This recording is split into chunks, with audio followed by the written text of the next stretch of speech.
What's up, y'all? You're watching Union Minded. I'm your host, Eric, and today we're going to take some questions from the comment section and answer them.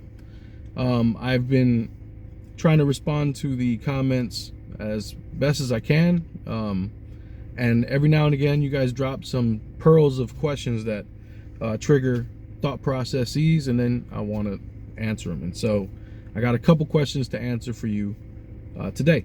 Now, I was asked what was the biggest lesson I ever learned when I became an IBEW member. So there's two ways to answer this. One way would be on the job as it relates to being an electrician.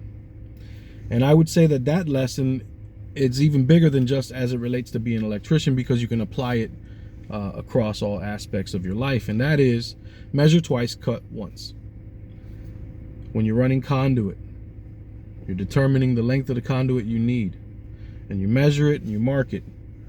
Measure again, measure where you're supposed to be cutting if you got that correct, and then measure your mark again to make sure it's correct, and then you cut once. That's measuring twice and cutting once. Wire terminations, when you're putting a crimp on and you're getting it measured up, you skin it back, try to measure it up again, you're measuring it twice before you cut it. But take it steps further than that.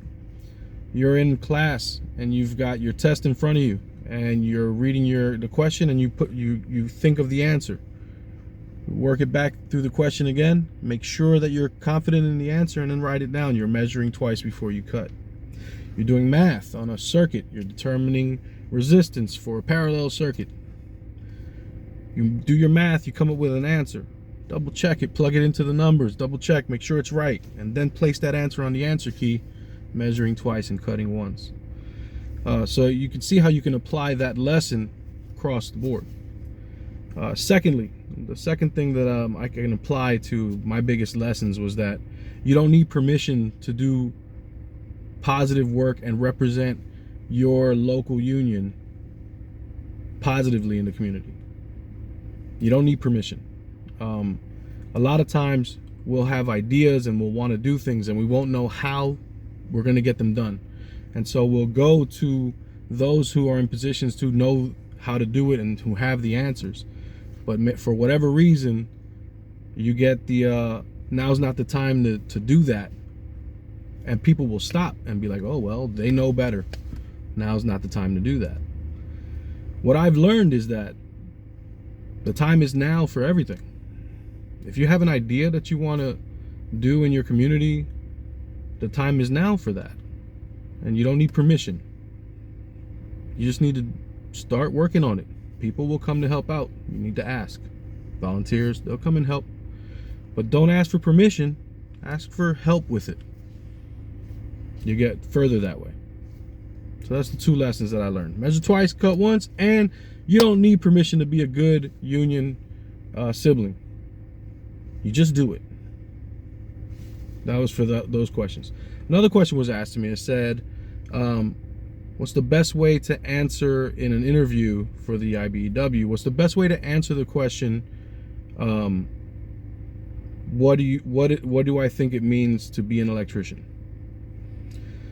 When I came in to the IBEW as an apprentice looking to become an electrician, I came in with zero experience. I didn't know what a wire nut was. I had no clue about anything. And my answer to a question like that would have been, I don't know what an electrician does. I'm here to learn that. From what I do know, it's a construction job that deals with electricity, which is a lot better than a construction job that deals with poop. So I'd rather learn how to deal with electricity, and I'm praying you guys have the answer for that. Then the second question that was asked for it was a follow-up, was what's a good question that I would have for the interviewers interviewing me? My answer to that question is simple.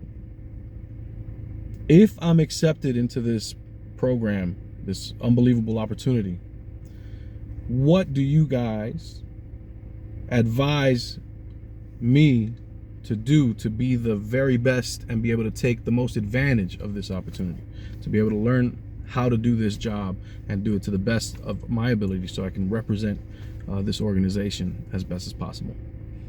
I would ask that, and then I would pay attention to what the answer is. That's what I got for the person who asked that question. But that's what I got, man. Just wanted to answer a couple questions. So, measure twice, cut once. You don't need permission to do good things and represent your local. You don't need permission for that. If you're asked and you don't know the answer because you've never been an electrician, and you're asked, what do you think it means to be an electrician? Just be honest. Whatever it is that you think it is, be honest and be confident in your answer. Be curious.